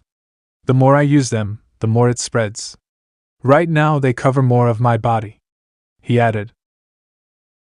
Alright maggots, sit down, said a man as he walked into the room in a bandana around his head, multiple scars on his face, and was cladded in black. Sitting down, Naruto looked at Tosi Ferris at the far side of the room in the front and Lilith 2 seats behind him. Several instructors walked in and handed out some papers to them. Looking at them, they looked to be impossible to do, but for Naruto they were so simple they seemed to be done by a child. Looking to Ferris and Lilith, he watched as they both nodded to him, and he knew that these were going to be easy. Starting the test, Naruto began to write a series of answers until he felt a tug in his mind. Realizing who it was, he gave them access, and he heard Lilith speak into his mind. Naru-kun, you done? She asked. Nearly. Why? Asked Naruto. I need the answers to the last 2. Can you give me access to your mind so I can see through your eyes? She asked sweetly. Sure. said Naruto as he gave her access to his mind. After several minutes they stopped writing because Ibiki shouted at them. Placing their pens down, Naruto looked at each of his girlfriends. They nodded at him, and he gave them each a wink, to which Lilith blushed at. Ibiki then gave them the final question. One where they stay or leave to hear it. Many of the teams up and left. But that was when everyone thought as to why they had to stay and wait for the question. Naruto left. There was a very big angle to this. And then it hit him. It was to test their resolve to panic and backing down. Relaying his findings to his team, they nodded and waited. After a few minutes, every soon found that they would be carrying on into the next round. But that was when a woman with purple hair tied up and in a pale trench coat shot through the window and stood there. Naruto just shook his head at the entrance and saw his team do the same. Ibiki, you're getting soft, she said as she scanned the class. You're early, Anko, replied Ibiki from behind her. No matter. I'll shave them down to half. Come with me, she said as she walked out. Following her out, they were led to the forest of death and were given pieces of paper stating that if something happened to them inside, they were not held responsible for it. Shaying at this and getting on with the task at hand, Ferris received a scroll of heaven and were taken to their entrance to the forest. Naruto's magic flared around him in an unbelievable display of power and strength. It was incredible and yet so awesome. Yuki, from her side of the forest, felt this tremendous spike in power and knew it was Nyx, Naruto. She had gotten used to his signature and got quite scared as the power level continued to rise. Hearing the gunshot go off in the distance, they all shot into the forest and began the second stage of the exams. At a house near the outskirts of the village we find Kushina and Minato getting ready for something. Kushina had her katana on her back and Minato was making sure he had enough kunai to use. Kushina, you felt that too, didn't you? He asked as Kushina nodded. Yes. It feels like his power. Which means he's here. We must end him and avenge Naruto. That demon must die, said Kushina as she and Minato sprinted to the forest, hoping to catch the man who gave off that powerful energy. Sprinting through the trees of the forest, the team couldn't help but feel that Naruto was putting too much magic out there. Well, Ferris and Lilith thought this. Naruto didn't. Reaching him, the two grabbed his shoulders and slammed him against a tree. What the hell? Asked Naruto, bewildered at them. What do you think you're doing? Snapped Ferris. What do you mean? Asked Naruto, not understanding what was going on. You're flaring your magic. Do you want the whole world to know where you are? No doubt you've already alerted some people, added Lilith with Ferris nodding her head. His eyes widened at what they were talking about. He didn't think that far ahead. All he thought about was getting their scroll now and get it over with. He didn't realize that he had probably alerted every soul who could sense magic, his sister Yuki included. Stopping the flaring of his powers, he sighed, knowing what would happen. Pushing some of his magic into his senses, he sensed his ex-parents a few 100 meters away. They just stopped and looked around while trying to sense where that strange magic came from. He then sensed them give up and leave. Sighing in relief at not being caught, he was slapped through the face of Ferris. That was for using your magic in a reckless nature. Ainz-sama taught you better, she said in a hiss. I know. And I'm sorry, said Naruto, only to have Ferris grab his cheeks and kiss him on the lips. Slipping her tongue into his mouth, she moaned as she felt his hands instinctually snake around her waist, drawing her close to him. Breaking from the kiss, Lilith shoved her aside and planted one on Naruto's lips. She too was pulled close as her own hand snaked around his neck, pulling each other closer for the love they wanted from each other. That was for the times we want to spend with you, purred the two while Naruto scratched the back of his head. If you wanted to sleep with me, you should have told me, he said beepily. After this round, hot stuff. Then we can be yours, said Lilith. Agreed. We still need to get our scroll, said Ferris. Agreeing to it, they launched themselves off again, bounding through the trees in search of any person dumb enough to come into contact with them. But that was when Naruto stopped and clenched his left eye shut. "Naru-kun? What's wrong?" asked Ferris as she and Lilith stopped with him. Opening his eye again, they gasped at what they were seeing. His eye was fine for 1 minute, and then the next, it went full black. A set of red scars appeared under his eye, and in the eye itself appeared 2 red rings. "What's that?" asked Lilith. "Oh right. You only came later. That's Abyss Eye. An ability that Naruto can use which activates on its own when there is a powerful rampaging demon around," said Ferris. Naruto scanned the area for the source of it, and found that it was coming from an open area that was not too far from where they were currently. Looking back to Ferris and Lilith, the three nodded to each other and shot off in the direction of where the demonic power was coming from. Landing on a tree, they found the Suna siblings. Gaara was currently standing there with his sand around him, creating a shield, protecting his from many needles that sought to injure him. With his Abyss Eye, Naruto was able to see what was going on. He sensed the Uchiha involved in this mess. She seemed to be trying to break free while she was caged up. Naruto weighed out her power and found her almost on the same par as his intermediate spells. This was not looking good. He managed to succumb by using a powerful high-level spell which required him to go into Eclipse Devil's Synchronization. A powerful transformation that he takes on. But the problem with it was that he would slowly become a demon himself. He only used it once, and it nearly turned his whole right arm into a demon. Ainz gave him one hell of a scolding when that happened. Naruto was lectured to no extent about conserving magic and not being beepy. He learned that the hard way. Unconsciously, he clutched his right arm as to what happened to him. Deciding to take on this threat when it truly shows itself, they left the Suna team to whatever they were doing, only to bump into Yuki, who was traveling in the direction they were in. "Oh, hi there," she said as she blushed when she looked at Naruto. "Hi yourself. Why you here?" asked Naruto. Sensed a powerful wave of magic. "You?" asked Yuki, looking at Naruto. "That wave of magic was me," said Naruto sheepishly. "You need to tone it down a bit. I think Irine felt that power," she said with Lilith nodding her head. "I'll do that. Remember, we have a date soon," said Naruto, making the young girl blush at what he said. Shooting off, Naruto watched his sister move at high speeds, no doubt trying to put some distance between each other so he doesn't notice the blush on his face. Turning around, Naruto noticed the 2 girls looking at him like he had done something wrong. "What?" he asked to them. "Are you hitting on your sister?" asked Lilith. "So what if I am?" asked Naruto, crossing his arms. "I'm not complaining. All I'm saying is be careful," said Ferris, with Lilith agreeing.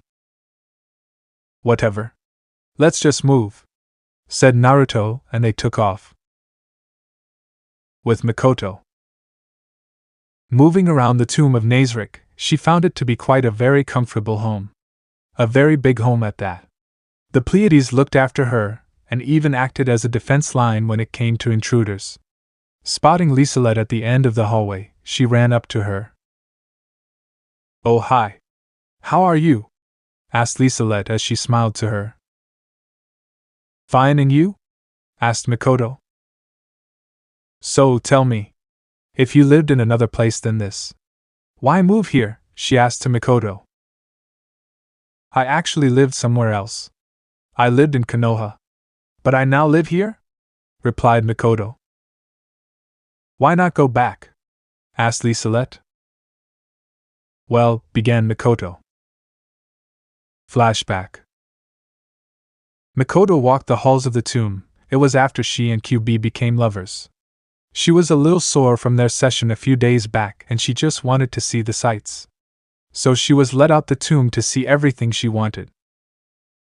But while she was out, she heard some people talking about a man who went by the name of Sasuke Uchiha, the last survivor of his clan. Shooting back into the tomb, she approached Ainz sitting on his throne. Naruto was out training with Cocytus on how to use elemental magic. "Why didn't you tell me that my son is still alive?" asked Mikoto, now seething with rage. "Because of what they would do to you," replied Ainz. "And what would they do? Sasuke is my son," spat Mikoto. "And so is Naruto now. But how would you feel if he came back to find you not here? He would feel that he has been betrayed yet again. He would feel that you left him because you thought he was a demon like everyone else. Do you really want to put Naruto through that again when he has come to accept the fact that you'd always be there for him?" questioned Ainz. Mikoto realized that what Ainz had said was true. She was one of the only people who cared for Naruto because they saw past the horrid powers he held. If she left him, it would destroy his being. He'd no longer be who he was, as many had abandoned him, including his poor excuses for parents. He saw her as a mother figure. She hung her head in shame at the thought of leaving Naruto. She would end up being no better than Minato and Kushina. "I could never do that to Naruto. But I can't just leave Sasuke like that," said Mikoto. "You wouldn't have to. We've already placed in these type of things. A scroll we made on the various things the Uchiha need to know we wrote down. Thanks to the Hokage's gifts to us on the Uchiha archives, we were able to make a scroll for the boy," said Ainz, making Mikoto puzzled. "How did you gain the Uchiha archives?" asked Mikoto. "It was my idea and Hiruzen agreed to it. We made the scroll for him, and we planted it where he find it," said Ainz. "But will I ever see him?" asked Mikoto, making Ainz shake his head. "If you're spotted, you'll be taken and used against your will to breed new Uchiha. Besides, if I recall correctly, you're already in a relationship. QB, I think it was?" said Ainz, making Mikoto blush. "You have everything you've ever wanted and more," said Ainz, making Mikoto nod and leave the throne room. Flashback end. "And that is how it all went down," said Mikoto. "Wow, so you're here because you feel that Naruto would be betrayed should you leave," said Liselet. "Yes. But he told me once that I can leave any time, and he won't feel bad about it. But I don't want to leave. I like it here. After all, I do have a lover now," said Mikoto as she left with Liselet looking at before QB came up to her. "Hey Miko-chan. How are you?" he asked. "Pretty good, Foxy-kun," she purred as she leaned into his arms, which wrapped around her. "You want to go for a walk?" asked QB with Mikoto kissing him on the lips. "I'd like that, dear," said Mikoto, and with that they walked out the tomb for a nice walk along the lakeside. Deciding to catch a bit of a break, Ferris opened a bottle of water she had on her, as well as Naruto and Lilith. They had been running for a good few hours and they still hadn't run into any form of teams.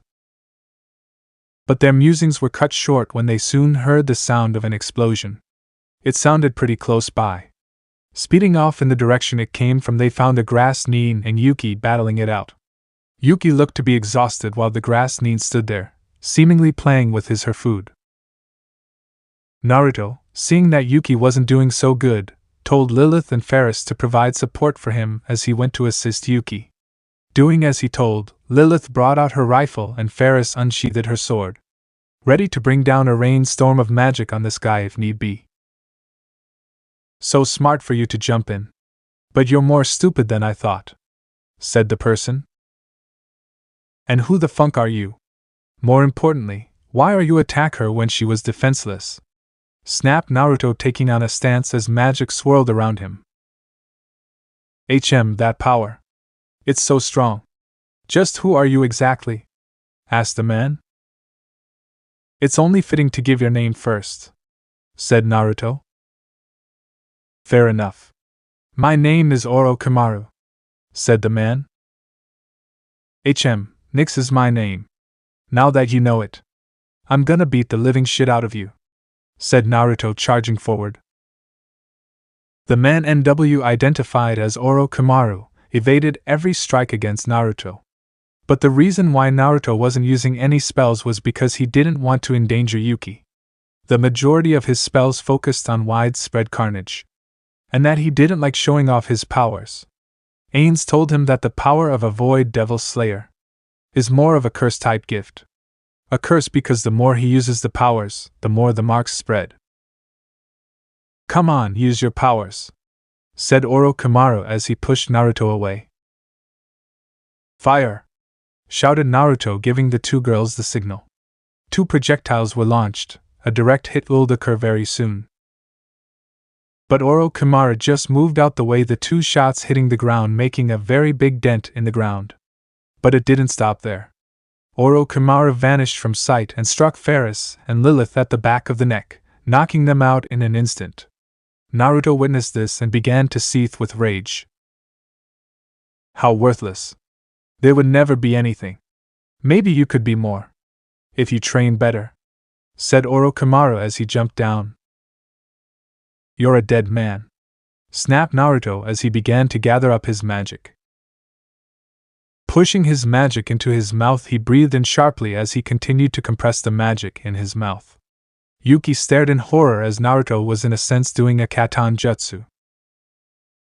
Void Devil's Rage! Shouted Naruto as a blast of pure dark energy leapt from his mouth. Trees and branches were mowed down in the process of what happened. Pieces of ground were charred and still burning as the full force of the attack was felt. Orochimaru looked on in shock at the sheer power this one person held. Impressive. I can make that power even better, said Orochimaru as he attended his neck and latched onto Naruto's neck. Caught off guard, Naruto grabbed the bastard, giving him a hickey, and yanked his head from his neck. Only to feel strange as he once again felt the uneasy power he was all too familiar. Grabbing his head as he glared at Orochimaru, who was smiling like a Cheshire cat. Do you have any idea on what you've done? Snapped Ferris as she looked at Naruto, who was beginning to have his magic take on a more ruthless atmosphere to it. I gave him something to remember me by, cooed Orochimaru as he shunshined away. Damn it. Nix, calm down, said Ferris as she jumped down and approached him. I can't, said Naruto as red lightning sparked around him, making both Ferris and Lilith jump back in fear. This is bad. Yuki, move back now, said Lilith as she pulled out a talisman. Kami's way of binding, seal, said Lilith as she threw the talisman at Naruto with it burning away. Nothing happened apart from the clouds turning black and every single wildlife became silent at the sheer power that they felt. You have to get out of here now, Yuki. Run far away as fast as you can, begged Naruto as his eyes slowly began to turn. What do you mean? Trailed Yuki as she walked up to him. Too late. Lilith, fire! Barked Ferris with Lilith pointing the rifle at Naruto. Firing a magic bullet, their eyes widened when they realized the bullet bounced off with no effect. Tiny worm. Do you think that will have any effect on me? Spoke the Alpha Stigma as Naruto struggled to contain it. Naruto-kun! Shouted Ferris with Lilith slamming her mouth shut. Wait. Naruto? Said Yuki, looking at the teen who had the top part of his clothes burned away and him going into a frenzy. The sounds of maniacal laughing echoed through the forest as Naruto lost all control and the Alpha Stigma flared to life into his eyes. Lightning split the sky as thunderous claps were heard. Winds picked up, creating a hurricane effect as the very ground shook from the power of the Alpha Stigma. Quick, we need to close his eyes, shouted Lilith as she shielded her eyes as rubble and dirt flew everywhere. I know, retorted Ferris. Yuki could only watch on in shock as the stories her parents told her about a vicious demon roaming the lands, holding horrid eyes and able to mow everything down in seconds. But what she found was something surprising. What her parents told her about the monster having no heart was a lie. Naruto did his best to suppress the power but failed in the end. What her parents also told her was the name of the monster being Naruto. Charging head-on at Naruto, Ferris swung her sword but was shot back as Naruto launched a blast of wind at her. Lilith clicked her tongue as she aimed and fired several bullets at Naruto. Those were blown away by him by just waving his hand. "Naruto, stop!" shouted Ferris as she got up. "All things must come to an end. The world is my playground. You, my toys," said the Alpha Stigma as lightning struck from the heavens, creating a shockwave of power, sending everyone flying. "How do we stop this?" asked Yuki, walking over to Lilith and Ferris. "It's simple, but not simple," replied Lilith as she slowly got up but dropped to the floor. Looking down, she found her knee bleeding out. The impact from that shockwave did a serious number on her leg, and now she couldn't stand up. "Tell me and I'll help you," said Yuki, determined to help stop this. "Close his eyes. But you need to get close enough to do it. And with that magic going out like that, it is extremely difficult," said Ferris as she helped Lilith. Walking over to Naruto, Yuki threw a set of kunai and shuriken to only have them stop in mid-air, spin around and be launched back at her, dodging them by only a mere fraction of a second. Yuki found that she was at a serious disadvantage. The magic being produced was so strong it was like she was fighting a god. "What are you?" she called out. "Monster, hero, devil, god. Call me what you will," said the Alpha Stigma as he reached up and covered his eyes. Pulling them down, he had the seals on his palms and pointed them at Yuki. "Watch out!" shouted Lilith. Barely dodging the attack, as a beam of pure black and red magic burst forth from his hands, Yuki looked back to find a whole bunch of trees destroyed as if they were nothing but paper. Turning back, she sprinted at Naruto, doing her best at dodging the beams being launched at her. But just as she got close, a beam nicked her shin and she dropped to the floor, not even 10 feet away from Naruto. Holding her leg in pain as blood gushed out the wound, she looked up at the emotionless, laughing face of Naruto, who was rearing up for another attack. Slowly getting up, she dove forward and managed to pin him below her. "I know you're in there. Stop letting this thing control you," she shouted, making Naruto's eyes widen, regaining himself in the sea of bloodlust. "Yuki, I'm sorry. I can't do it. You're gonna have to close my eyes," said Naruto. Yuki nodded and slowly her hand reached down to his face, but as her hand was about to make contact, one of Naruto's hands shot up and grabbed her neck and started squeezing. "Naruto, stop," she said as she struggled to breathe. "You're not like them," she said as the tightening became stronger, but loosened when she said those words. "You're not like them," she shouted as she drove in and closed his eyes. The sky turned back to normal, and the sounds of animal life returned to the background of sounds. Naruto passed out as he lay there, his magic completely empty as he breathed in sharply. "Thank you," said Ferris as she hefted Lilith up and walked over to Naruto. "Start explaining," demanded Yuki, looking over to them. "We'll do that when we finish here," said Lilith as Naruto stirred from under Yuki, who shot up with her FC turning red when she realized just how defined Naruto was. "Not again," said Naruto, looking at what he did to the surrounding area. "It's not your fault," said Ferris. "I know. But I can't let this get out of control. It needs to stop," said Naruto. "I agree," said Yuki. Just as they were about to go on, Kushina and Minato jumped into the clearing, their weapons drawn as they searched for where that power came from. Turning to the group, they asked what happened. "Don't know, Ka-san," lied Yuki, surprising Naruto, Ferris, and Lilith. "I swear that was the same power we felt all those years ago," stated Minato, with Kushina agreeing. "We'll let you know if we see it again," said Naruto, getting up from the ground. "Thank you, young man," said Minato as they ran off. Moving to the tower in the center after Yuki handed them a scroll she found, They headed into the tower and solved the little riddle written there. Taking some time, they took a room on the second floor.